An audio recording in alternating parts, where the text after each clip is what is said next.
Welcome to Gamecock Pod Live. For the next 3 to 4 years, I'll be committed to the University of Gamecock. This is Rogers again to the 25, 20, 15, 10. Rogers scores! Ball of Bennett and Dodge. Jackie Bradley Jr. delivered for the Gamecocks. Lost it up, looking for Kelly. Touchdown! Can you believe it? And South Carolina is sending shockwaves through the SEC. Frederick plays it in at the buzzer. That's a win! Unbelievable! I don't believe it! And now, live from Studio 54 of the Gamecock Pod Studios, here's the Cockfather himself, Keith Alsep.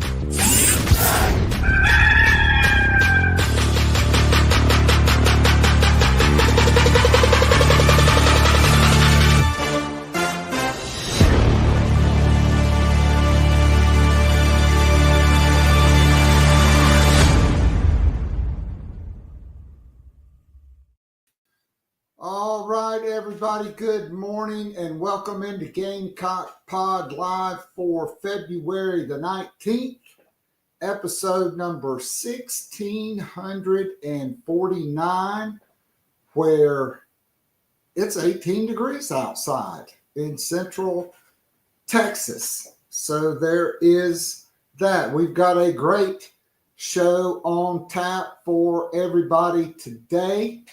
In just a few minutes, I will be joined by Jack Veltri from GamecockCentral.com. We'll talk a little Gamecock baseball as the Gamecocks are off to a red-hot start, as is women's softball, which we will jump into right now in our Nana's Porch news, notes, and headlines, brought to you by the award-winning full-service catering company servicing the greater Charlotte, Fort Mill, Rock Hill area. Nana's Porch, your go-to for all your catering needs, whether it's a banquet, a wedding, a corporate event, or the big backyard bash with a whole hog barbecue. Whatever catering event you may have coming up, Nana's Porch has got you covered. So go to the homepage, nanasporch.com. That's NANASPORCH.com. Get in touch with my good friend Chris Payne. Tell him Keith Alsep sent you. You'll love it. I guarantee it. Get on the calendar. And even if you don't have a major catering event coming up, go to the homepage anyway. Look in the top right-hand corner, click on pimento cheese, and you can order Nana's Porch award-winning pimento cheese in both the smoky jalapeno and the great regular flavor. Checkout is quick, safe, and secure. And not only that, it'll be shipped to your front doorstep absolutely free of charge. And if you live in the Carolinas, you'll get it within 2 days after ordering, whether it's on a sandwich, a Ritz cracker, or my favorite, Stacy's sea salt pita chip. Nana's Porch pimento cheese is just great to have around the house. It's a must for any tailgate, any watch party, or any weekend at home for a sandwich or a snack. So nanasporch.com, NANASPORCH.com. Award-winning pimento cheese and the best damn pimento cheese on the planet. All right, last night, Gamecock Baseball with a little 2-out magic topped Winthrop in Rock Hill 5-3. The Gamecocks put up 2 in the first, 2 in the fifth, and 1 in the sixth for the 5-3 victory. They go to, I believe that'd be 6-0, and now that was their first midweek victory. The two teams traded 2-run homers in the first. Kennedy Jones blasted his first of the year. A monster shot to left. Kobe Croft answered in the bottom of the frame. Winthrop took a 3-2 lead in the fourth, but Talmadge LeCroy with a clutch double to left scored a pair of runs to put the Gamecocks on top 4-3. Nathan Hall gave the Gamecocks a 5-3 lead with an RBI double that scored KJ Scobie. Brandon Stone picked up the win in relief for the Gamecocks, striking out 3 and allowing just 1 hit with no walks in 3 2/3 innings. Parker Marlock pitched a perfect 8th, and Brandon Sweeney earned his second save in the 9th inning. Jarvis Evans struck out 5, allowed 5 hits and 3 runs with no walks in 3 1/3 innings. The Gamecocks today at 4 p.m. at Ray Tanner Field will take on Queens. That will be another midweek game for the Gamecocks. South Carolina women's softball stay red hot under Ashley Chastain as they take down North Carolina. Let's just stop and celebrate that, because it's always great when you can take down the Tar Heels. They put them away late, 11-3. North Carolina jumped out to a 3-0 lead. The Gamecocks got 1 in the fourth, 4 in the bottom of the fifth, and then 6 in the 6th inning for the 11-3 win. The Gamecocks are now a perfect 11-0, and they got a 6-inning run rule win over 9-3 North Carolina. The Gamecocks recorded a program high 11 walks during the game. Quincy Lilio, the transfer from Oklahoma, she extended her on base streak to 12 walks for the Gamecocks. That ties a program record. 9 players on the roster drew a walk. The Gamecocks returned for another Garnet and Black Invitational, which begins on Friday. They will take on Boston University at 5 p.m. All right, men's basketball could not get it done last night at the Maravich Center. They dropped to 0-13 in SEC play, dropping an 81-67 decision to LSU. The Gamecocks were competitive in the first half, but in the second half, LSU, they allowed them to get hot from behind the arc, and there were just some really wild plays in that game. Nick Pringle could not hold on to the basketball. LSU shot nearly 60% in the first half, taking a 41-27 lead at the break. But they were red hot from behind the arc. They hit 13 threes and shot 31 for 62. They led by as many. Well, I'm trying to find it. Biggest lead. They led by as many as 21 and held a 20-point lead for most of the half. Women's basketball dropped to number 6 in both the AP and coaches poll after getting blown out by UConn on Sunday with college game day in the building, 87-58. Within the span of a week, South Carolina loses their win streaks, 57 consecutive SEC regular season wins and 81 consecutive home wins by the wayside. South Carolina dropped from number 1 in the net to number 2. They have the second most quad 1 victories. When you combine quad 1 and quad 2, they have the most in the country. And 3 of their final 4 regular season games will be quad 1 opportunities. They will return to the floor tomorrow night at Arkansas. That's a quad 3 game, but road games at Vanderbilt and Ole Miss are quad 1 games, and then a home game with Kentucky. So they still have a great shot to be on the 1 line.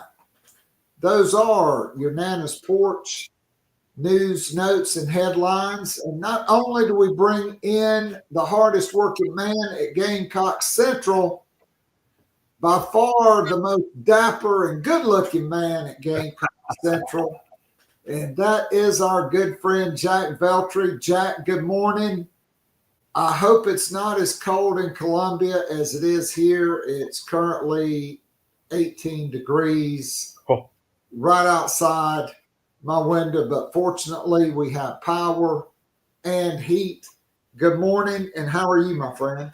I'm doing good, Keith. Thanks for the kind words and thanks for having me on. Yeah, it's cold. I'm actually in Fort Mill, South Carolina right now at my parents' house, since South Carolina baseball was in Rock Hill last night, which is a town over. So I just spent the night. I had covered basketball last night and stuff, so figured it was easier, and then I'll head back to Columbia at some point, probably today. But yeah, it's supposed to be getting pretty chilly today, from my understanding, and it's par for the course. You just never know what you're going to get with the weather around here. But thanks for having me on. Absolutely, our pleasure. So I know you were at that game last night. Heard from a good friend who jumped on the Garnet Black Town Hall a little bit late after the game. He said Ethan Petrie took one off the hand. Any update in the post game on how he's doing? Because he's a player the Gamecocks can ill afford to lose from their batting lineup. Yeah. So if you missed it last night, there was a hard ground ball that a Winthrop player, and it took the infield at Winthrop is strange because the hops that some of these balls were taking were just very strange. And it just so happened one of them took a hop off of Petrie playing first base, and it looked like it hit him maybe in like the hip area. He was grimacing for a few minutes, but after checking in with the trainer and stuff, he was fine. He stayed in the game. And then later in the game, he took a hit by pitch, and I don't think it got him on the hand area. It definitely got him on like the forearm, which is going to sting considering it was pretty chilly last night. But it seems like he'll be fine, according to Paul Mainieri. He basically was just saying that Ethan's a big guy and he'll be fine, even though he did take a beating and stuff. So we'll see what happens today with the lineup and stuff. I mean, if he's not in the lineup or something, which again, I'm just speculating here. If he's not like the lineup for any reason or anything, I wouldn't worry too much. It's a midweek game that South Carolina should be able to win with or without him. But also it would probably be also good. Maybe you get him off his feet if they need him to. But at the same time, I wouldn't be shocked if he's in the lineup today. He'll be fine. Well, unfortunately, Ethan Petrie is not the only one that's hit by a baseball this week. I was umpiring a varsity scrimmage between Hayes and Dripping Springs on Monday night. I was on the bases. There was a runner on first. So I'm in on the edge of the infield so I can see the hand on the base on the pickoff move and be in position on a steal. And a left-handed batter hit an absolute screamer right at me, and I'm trying to move. Am I moving left? Am I moving right? And I turned, and it hit me flush in the hip. Oh, man. That's a first for me. The trainer wanted to come out. I said, no, I'm fine. They're like, you all right, Blue? I'm like, yeah, I'm good. I was like, it hurt my feelings more than anything else.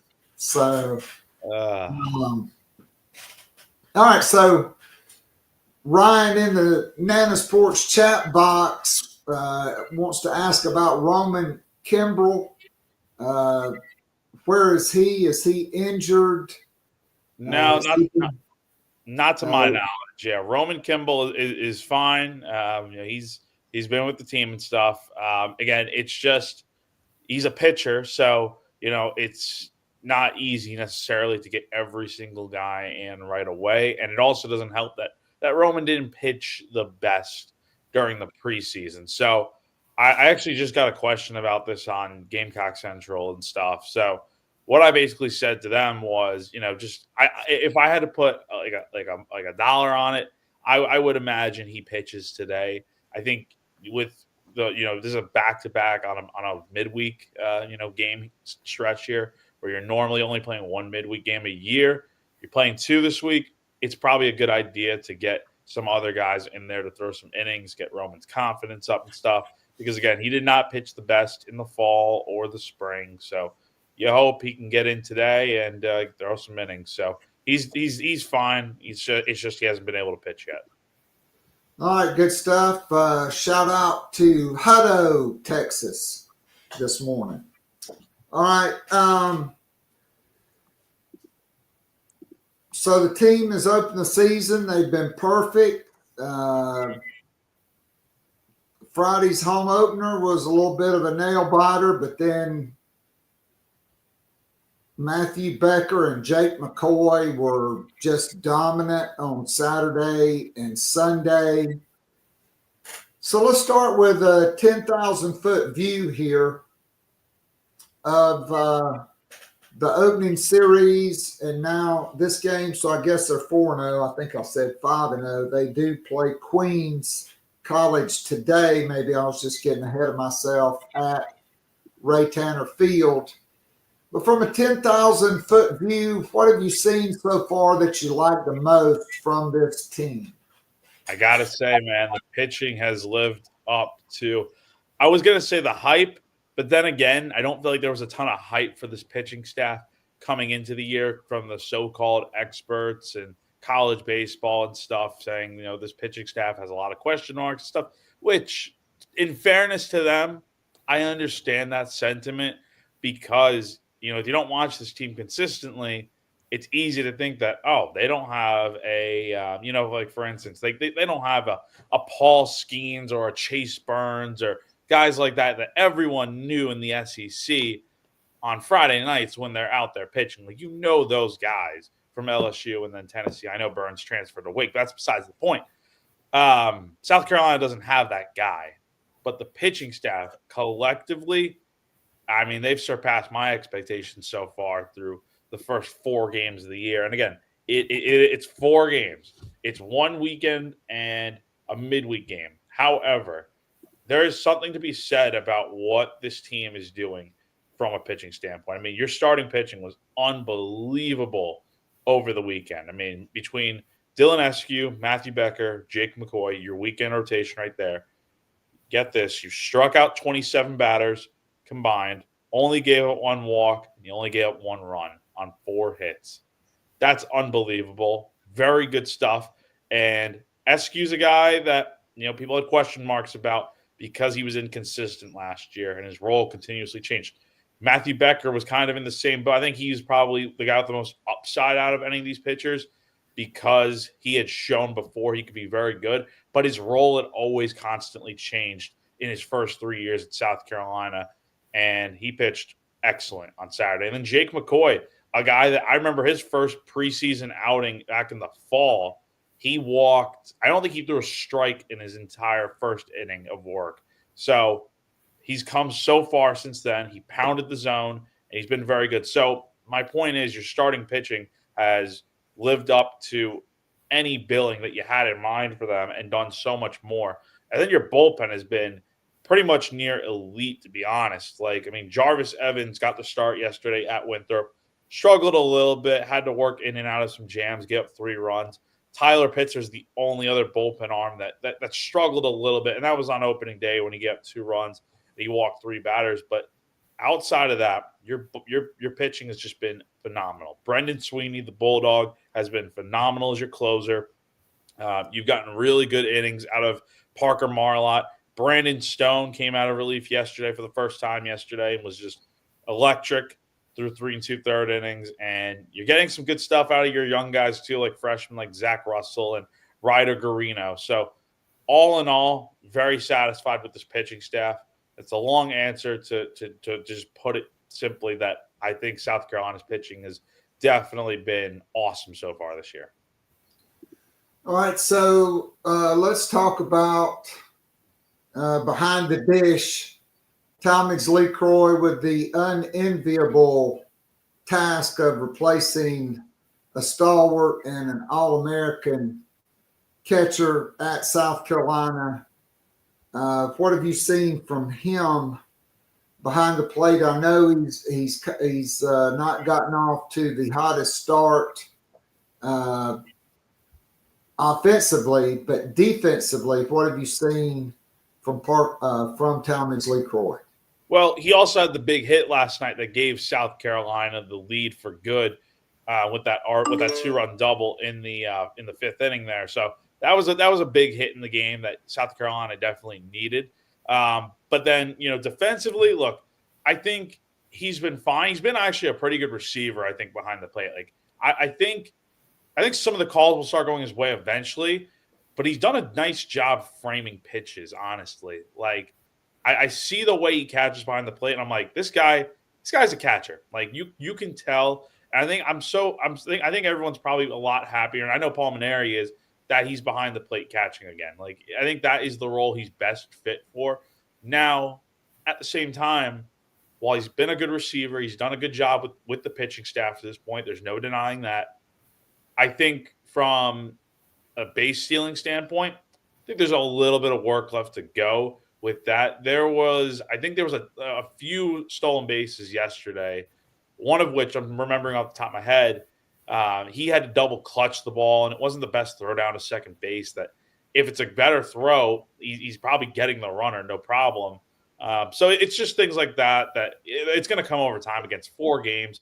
He's done a good job. It hasn't been anything noticeable. It's like, oh, man, this guy's just not a good catcher. No, he's done his part in helping South Carolina, win games. And, again, his big hit last night, his first hit of the year to break an 0-for-9 skid, definitely warranted. And it's good to see Talmadge swinging the bat a little bit better. As he hit some balls hard over the weekend that just weren't finding holes, unfortunately for him. But last night was definitely his coming out game. Yeah, look, you can't get caught up in saying I got to be like Cole Messina. Okay, Yeah. There's one Cole Messina. Okay, 2 years ago, I had the privilege of umpiring Senton against Dripping Springs and Senton against, I think, Hayes.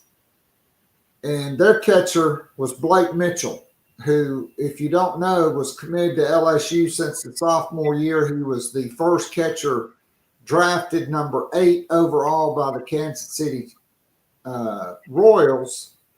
I almost said Chiefs there, and I wasn't really trying to pick you off by saying that. I know that's You're good. You're good, man. You're good. I get it. Picking your crawl, but there's nobody like Blake Mitchell. I mean, his pop time was the same as JT Realmuto when he was a junior in high school.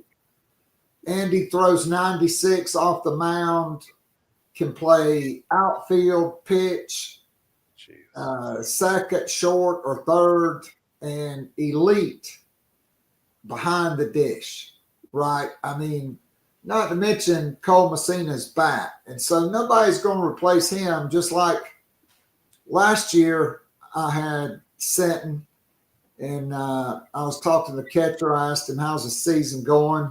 He said, it's going pretty good, Blue. I was like, well, you got to be better than the last guy, right? And he was like, he just shook his head. Nah, I don't think so. And so, look, Cole Messina was an All-American. He had a phenomenal career. I just think, when it comes to Talmadge LeCroy, he's just got to be the best version of himself. That's all you can really ask. Yeah, well said, Keith. Yeah, totally. Look, you're not going to be able to replace one for one what Cole Messina did for this program. I mean, this is a guy that he hit like 21 homers last year and was the heart and soul of your offense besides Ethan Petrie. Like, it's hard to replace that. But you're right. Talmadge has just got to be himself. And, Paul's been very pleased with what he's seen from him. He's continuously called him a leader of the team. And, again, for as good as this pitching staff has been on its own merits alone from, the stuff these guys throw and the command they have, part of it also has to do with Talmadge and being the other guy on the other end of the phone here, calling, I don't know. I doubt he calls his own games and stuff, but, being the receiver behind the plate. So he's done a nice job, and I think there's really not much to complain about from that standpoint, and the hits are going to start coming for him.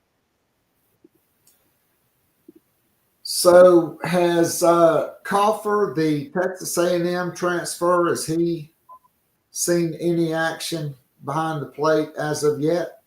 Not yet, and there is a reason for that. It's not by some, accident or anything. Mainieri was saying that the other day he tweaked his back doing some base running drills. So had that not happened, Coffer was supposed to be catching on Sunday in the series finale, which that was always the plan. But he ended up having that happen. So Mainieri went with LeCroy for now it's 4 straight games. So I asked him about last night, kind of what the catching situation is going to be for today. And again, I probably shouldn't have asked, but it's just something that, he didn't have the immediate answer for. So we'll see if LeCroy catches back-to-back days here. But his initial hope was that Coffer's going to be all right and back here soon. But, you also have Ryan Bakes who could definitely go back there and catch if needed. Yeah, I mean, back-to-back midweek games, I would hope, you could give somebody else a shot back there. Hopefully Bakes can get some innings, and then you get Coffer back in there as quickly as possible. So on the offensive side, Nathan Hall has been red hot with a 385 average. Nathan Narwaki, 333. Ethan Petrie also hitting 333. And then Kennedy Jones, who had a big home run last night. He's been performing. Do you think Henry Kazmar's just gotten off to a slow start, or is he putting maybe pressure on himself at this point? I think it's just a slow start, if anything. Again, that's baseball in a nutshell. Like, you can't expect to get a hit every single at bat. Like, you're going to fail more times than you succeed in this game, unfortunately. And yeah, he's just run into some tough luck here. He's put some good swings on balls, but again, it's just not finding holes always. And I think it is just taking a little bit of time for him to get completely settled in. But again, I have full confidence he's going to be fine. He came into the fall being a really nice, productive hitter at the plate. And then the preseason was very productive as well. So, it's only 17 at-bats. He's got 3 hits. He's hit 176. wouldn't really worry too much about it. That's like saying, you're worried about Talmadge going 1 for 11, but then again, he had the big hit last night. So again, Henry Kazmar came through in his first game with the go-ahead RBI hit on opening day to give South Carolina the win. So I think the pressure is not too much. I think he's going to be fine. So he's a good hitter that makes good contact and puts the ball in play. So they'll eventually start finding holes. Good stuff. All right. Any update on the status of Eli Jersenbeck, who obviously did not pitch very well? Maybe some lingering arm issues. You hope it's nothing serious because he missed all last year. You just would really hate it for the young man, for him to have another arm issue that causes him to have a setback and miss another season. Do we think it's that serious at this point, or could it just be some tendonitis or soreness, and when the weather warms up, we could see him? Or is there actually a major issue here? It's the $1 million question, isn't it? Because when we heard about it, it's like, all right, you're hoping it's not. I mean, it can't be TJ again, right? I mean, that's what you're hoping it's not. I don't know what the situation is. Honestly, no one really seems to either, because number one, Paul's been asked about it twice since he initially provided the first update when I had asked him about Jersenbeck and stuff and what his role could be for this season when he broke the news. He was asked about it again last night. He's hoping to have an update later this week. We'll meet with him on Thursday to preview the Milwaukee series. I don't know. I feel like, and again, this is just me thinking here. It's just, you normally would have an update by now with what this, like, if it's an injury, what the update would be. I don't know. I think maybe I don't know. I don't know what the status is, to be honest. It could be something bigger. Who knows? We'll hopefully it's nothing too crazy, but you're going to need him at some point. I mean, that's the main thing, is that yes, the South Carolina pitching staff has done remarkable so far. Like there's no denying that. However, for as rough as his outings were during the preseason, I mean, Jers is a guy that isn't that far removed from pre-Tommy John being a guy that had 36 strikeouts and 6 walks as a freshman. I mean, this is a guy that when he's on, throwing 95, 96, pounding the zone, he's your best pitcher on staff without question. So you got to get him right, and you hope it's nothing too long-term. He's not going to be pitching this weekend, obviously, from what Mainieri had been telling us initially. But you hope maybe sometime down the road he'll be good to go. But again, injury-wise, I'm not sure what the significance of any of it is. If it's an injury or not, or if it's something else, who knows? But hopefully we'll have more clarity on what that looks like on Thursday here, hopefully, when we speak with Mainieri next. All right, so you got Milwaukee coming up this weekend, and fortunately for the Gamecocks, it's not the Brewers.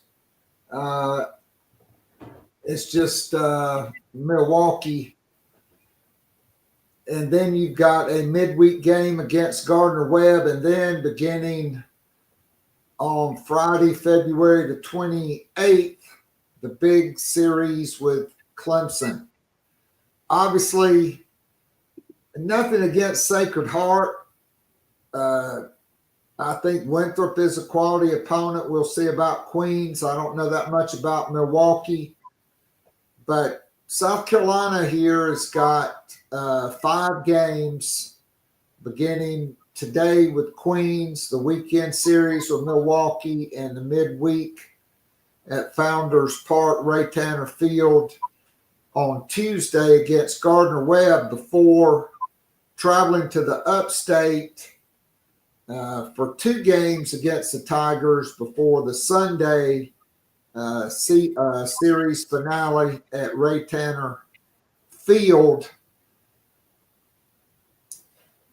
Tell me, we talked about from a 10,000-foot view what you really like. We've talked about the pitching, the timely hitting, the guys at the top of the lineup. What do the Gamecocks need to get ironed out, and maybe what are some concerns that they need to work out in these next 5 games before they get to that Clemson series? Because right or wrong, particularly a first-year coach, to a certain degree, you're going to get judged off that Clemson series, right, wrong, or indifferent. That's just the way it goes with Gamecock baseball.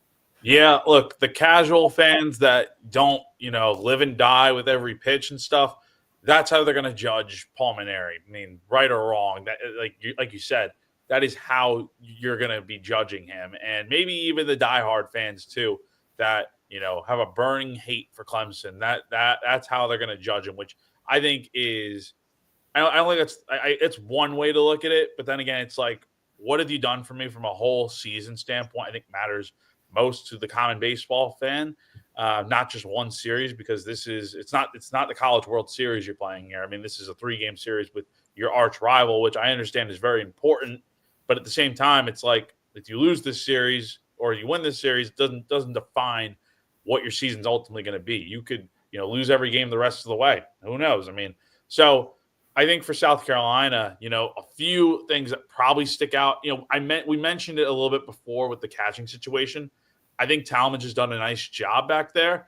However, and this was my concern, I think, going into the year, honestly, is a team that steals bases. If you face that any given point in the year, how does that look? Like, if South Carolina is in a situation where they're giving up, 5, 6, 7, 8 stolen bases a game, that's going to lead to more runs for the other team, and the likelihood of winning does not go up necessarily. So it hasn't really been that way so far. I mean, I think they've done a nice job, but I mean, Winthrop had 3 stolen bases yesterday, so that's not necessarily ideal, and no caught stealings at all. So I think that's one little concern I have. And then the other, I think, is how's the pitching going to do overall? Because it's just one weekend, but I think this weekend will provide another insight into how things are going to look. But then that Clemson series, Clemson's one of the better teams in college baseball, in my opinion. I think they are a team that could definitely go to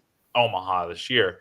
How's that pitching going to look like in tough situations next Friday night? How's Dylan Eskew going to look pitching in front of a rowdy Clemson home crowd out in Doug Kingsmore Stadium? And then how's Becker going to look pitching in Greenville? And then McCoy, pressure on the line to try to get a series victory maybe.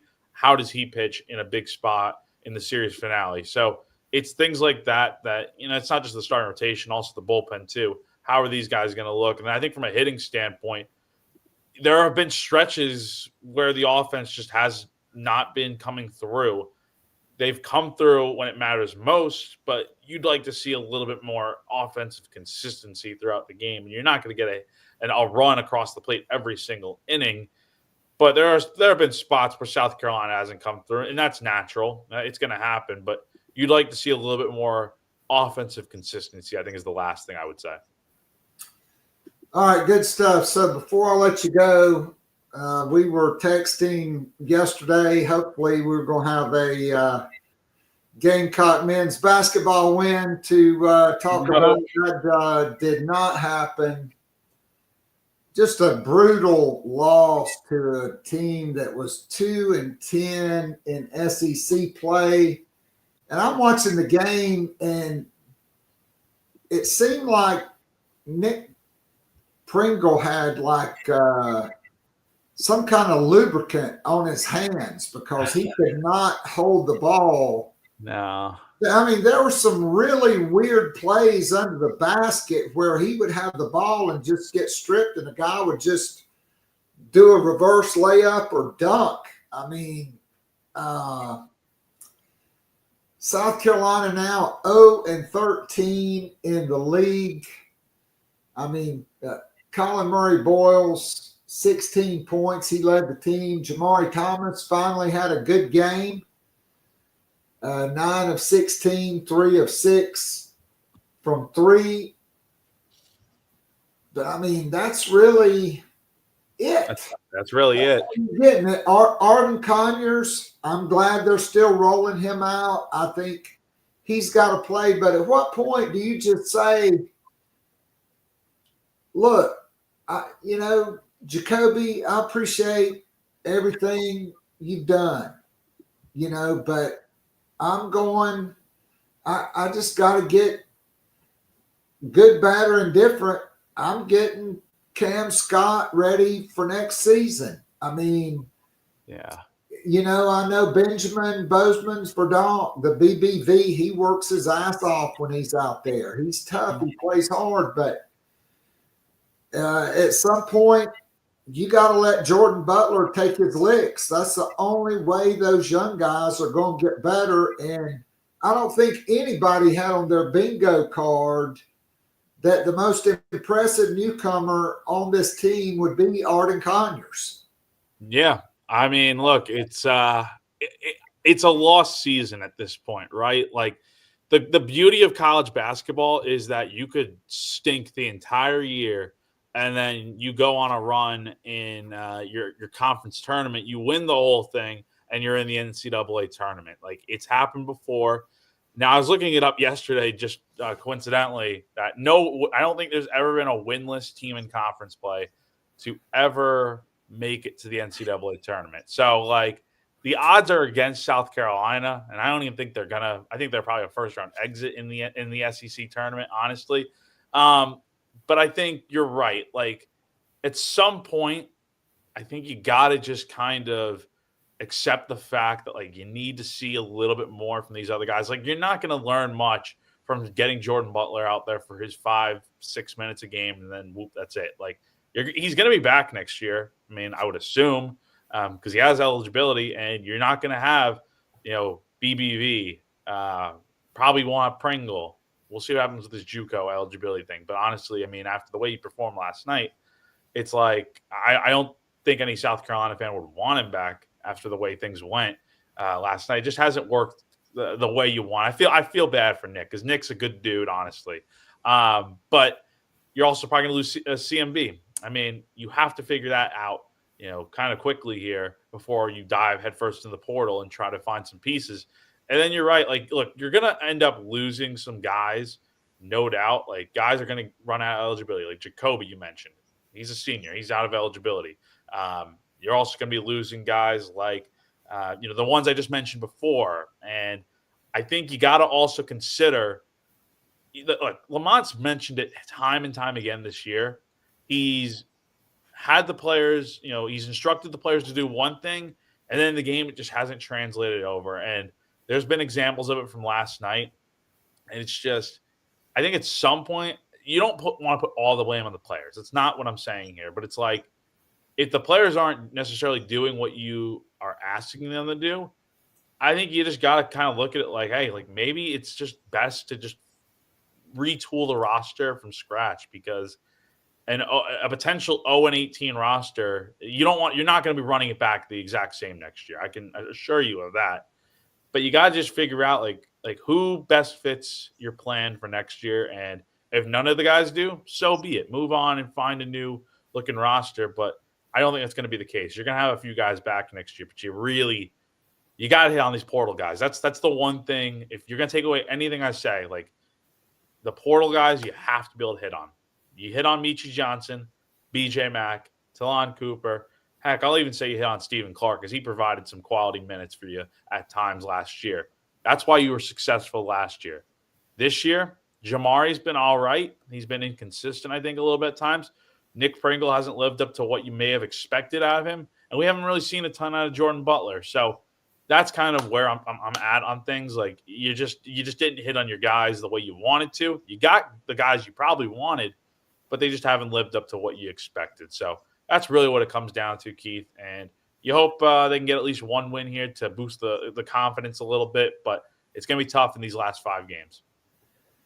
I mean, I agree. So for me, I definitely want Cam Scott back. I don't know that it is a given that CMB is going. I do think it's quite possible he declares for the NBA draft. Arden Conyers you want back. I think Yugasuk and now that you got Oku Federico, you're going to see what he's like. And Jordan Butler. I mean, Zach Davis, I don't know. I mean, very inconsistent. But I will say with Davis and Pringle, those are still in-state guys. And I don't know if you want to process them out. I think Nick Pringle, if he can come back, he probably needs to come back for him. The question is, does Paris want him to come back? That would be 1, 2, 3, 4, 5, 6, 7. If you don't count CMB, 8 if you did. I know you got 4 signees, which means you're probably going to want to process 1 or 2 other guys out of the program because you got to show you had that magical season.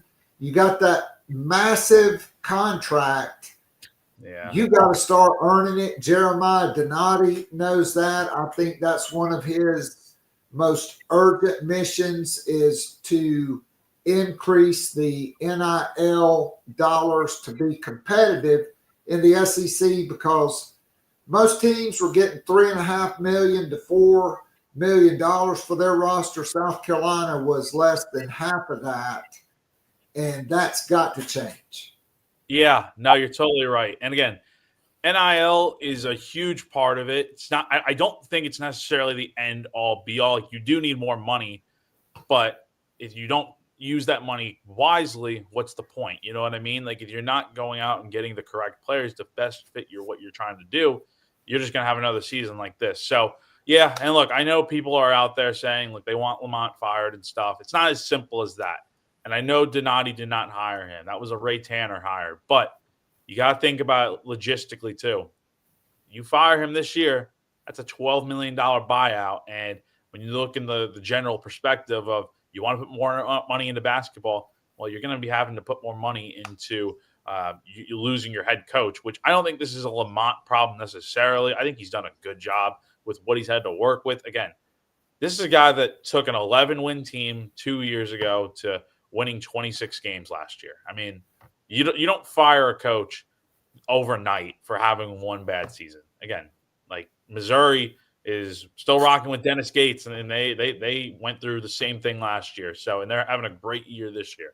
So my point is, it's about what you get in the portal and what you do in recruiting. You bring in Eli Ellis and some other really good players like Grant Polk and EJ Walker and Hayden Assemian in from high school for next year. I think people are going to be excited about those guys, and you get the right guys to best fit what you're trying to do. You can have a bounce back year, in my opinion. It just also so happens this is the most loaded the SEC I think has ever been. So it's a lot of things going on. So it's tough to see for South Carolina go from what they were last year to rock bottom essentially this year. But I have a feeling they can get this thing right next year. But it's going to take work, and it's good to see that Donati has seemingly been very adamant about wanting to put in the time and effort it's going to take to kind of get the ship right. All right, Jack, I can't thank you enough. Great stuff as always. Get ready for that Clemson series. It'll be here before you know it, and then we'll be in the SEC play. Hot start for baseball, hot start for Ashley Chastain Woodard with the softball team. But look, it's quite possible the SEC could be just as good in baseball and softball as it is in men's basketball this year. And, I don't think that would bode well for the Gamecocks on either front. No, definitely not. The SEC is just a gauntlet in general, and it's going to be in baseball and softball this year. So, but good starts for both programs, and especially softball. Huge win over UNC last night. No doubt. Jack, enjoy your family up there in Fort Mill. Be well, my friend. Safe travels. Enjoy the game today. Stay warm, and we'll look forward to catching up with you down the road. Thanks, Keith. Always appreciate you having me on. Have a good one. All right. Thank you. All right. That was Jack Veltri from Gamecock Central. All right, so Ed had a question in the chat box. He said after the UConn women's basketball blowout, which I kind of compared it to those of you who are watching who are not patrons to the first Rocky Balboa fight against Clubber Lang. Or like Debo at the end of Friday. They just got knocked out. That game was over after the first quarter. South Carolina never appeared in the game. You did not see the intensity. You did not see a cogent game plan on defense. Historically, Dawn Staley has always talked about not allowing UConn to get off a lot of three-point shots. She says, hey, if we're going to win, we can't let them three us. We got to make them two us, which means they got to run them off the line. South Carolina did not do that on Sunday. And outside of Joyce Edwards and Malaysia Fulwiley, when she was not in foul trouble, which because of her undisciplined play, she often finds herself in, it was just a complete stinker. After the game, she alluded that there are some issues outside of basketball that may be affecting this team. I still think it's a hangover from last year's national championship run. I think there are several players that did not do what they needed to do and should have done in the offseason. And to me, as great as Joyce Edwards is going to be and as good as she is, it's an indictment on this program that you have 10 McDonald's All-Americans. Yeah, Ashlyn Watkins is out for the year, but even if she's in that game, you're still losing by at least 20, okay? Because perimeter defense was horrendous. Transition defense was horrendous. Offense was horrendous outside of Edwards. Raven Johnson can't shoot a basketball to save her life. She turned it over. She got beat off the dribble. Tahina Pau is a liability defensively against the top teams on the schedule. But this senior class has not done what they've needed to do in big games since that first Texas game at Colonial Life Arena. And yeah, Chloe Kitts is up and down. Tessa Johnson is up and down. Malaysia Fulwiley, who is the master of the magnificent and looks like she could start for the Harlem Globetrotters right now, she fundamentally misses too many easy shots and commits too many silly fouls. It's like she's still back at Keenan High School, jacking up threes and just doing whatever she wants to do. She's not playing within the system. And South Carolina has lost the eye of the tiger. They did not have it against UConn.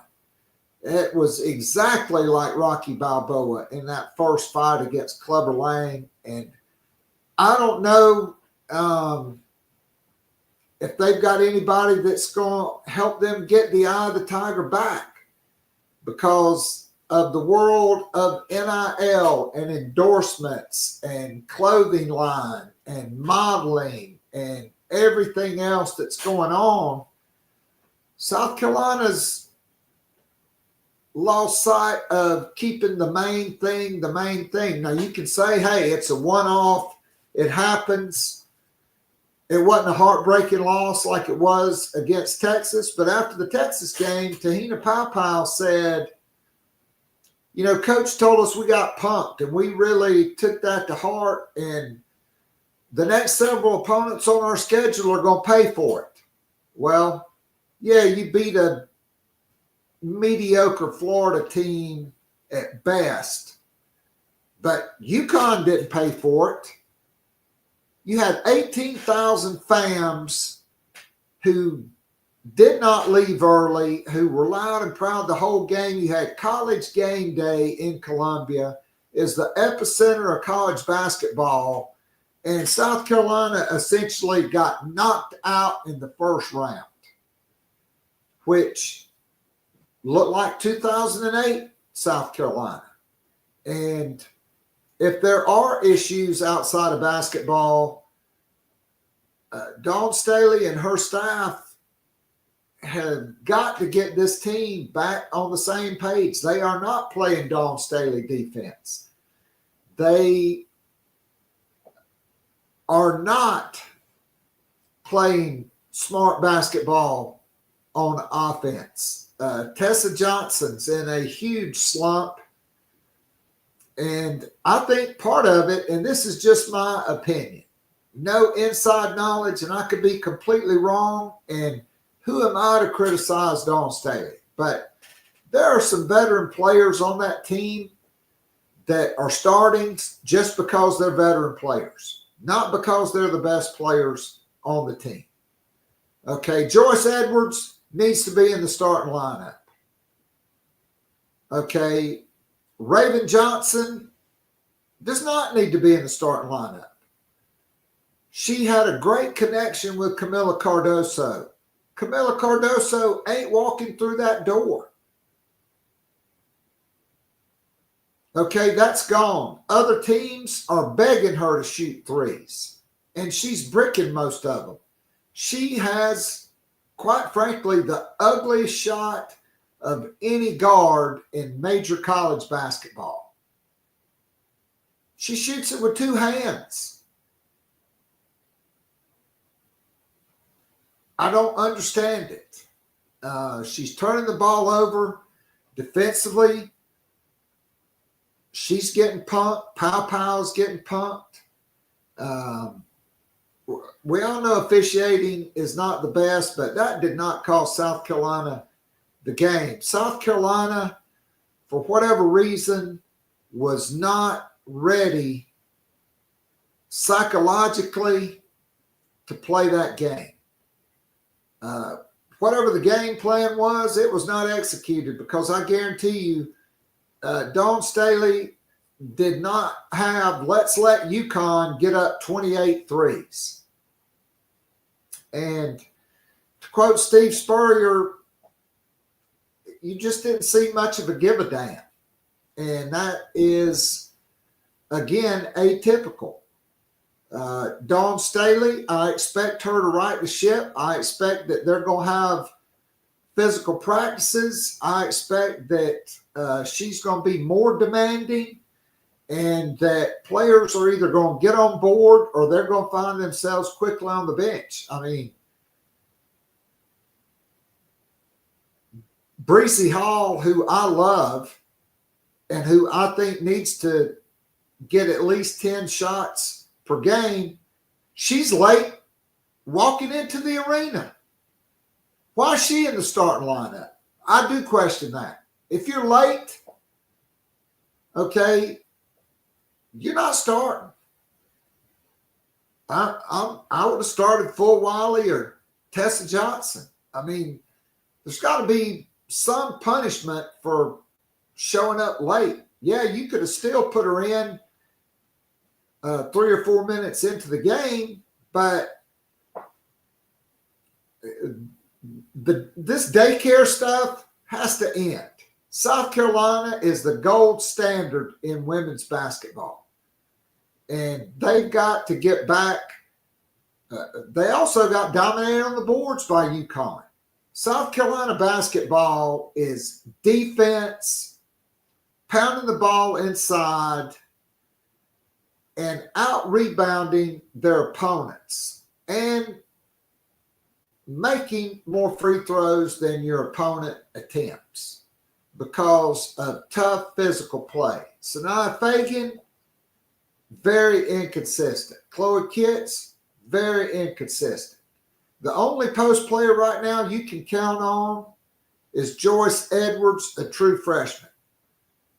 And I think there are some players, and again, my opinion, that play critical roles in the Final Four and in the national championship game and in the NCAA tournament that thought, hey, I'm going to win a starting job.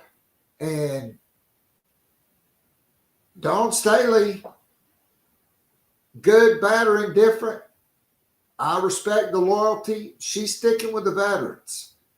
But if South Carolina is going to make the Final Four, the best players and the most talented players have got to start getting more time. You've got to get Tessa Johnson more minutes and get her out of her slump. She was your leading scorer in the game that punched your ticket to the Final Four, and she was the leading scorer in the national championship game. Okay, you've got to get her going. Malaysia Fulwiley, you've got to get her under control, and you've got to get her going because she was really good in the NCAA tournament, as was Sanaya Fagan off the bench. This is it for her.